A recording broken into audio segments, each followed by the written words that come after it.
தீண்டாமை ஒழிய வேண்டுமாக இருந்தால் நீங்கள் எல்லோரும் இஸ்லாத்தை நோக்கி நகருங்கள் என்று சொன்னார் பெரியார்.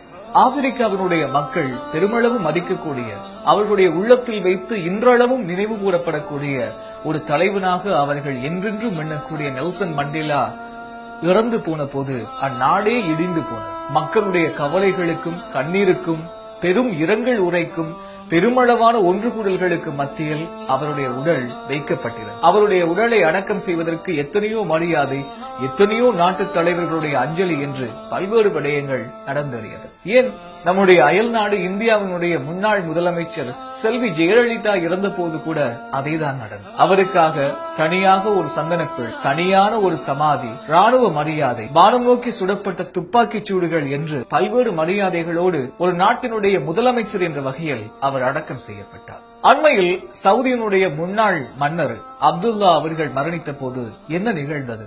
அவருக்கென்று ஏதாவது வித்தியாசமான சந்தன பிள்ளைகள் தயார் செய்யப்பட்டதா? அவருக்காக வேறு ஏதாவது ராணுவ மரியாதைகள் நிகழ்த்தப்பட்டதா?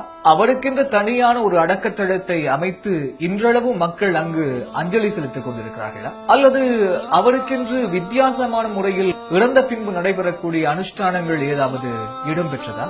இல்லை.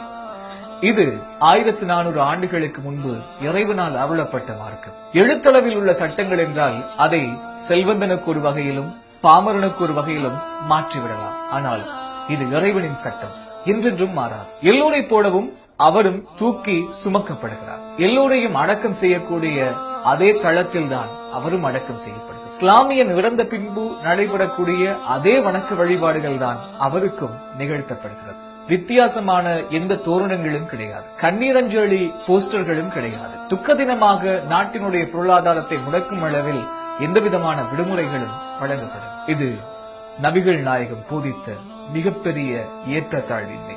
இந்த ஏற்றத்தாழ்வின்மை இஸ்லாத்தை தவிர வேறு எதிலும் இல்லை. இஸ்லாத்தின் பெயரால் ஏற்றத்தாழ்வு நிகழ்த்தப்பட்டாலும் அது தவறு என்பதை சொல்லி காட்டக்கூடிய ஒரே சமயம் இஸ்லாம்.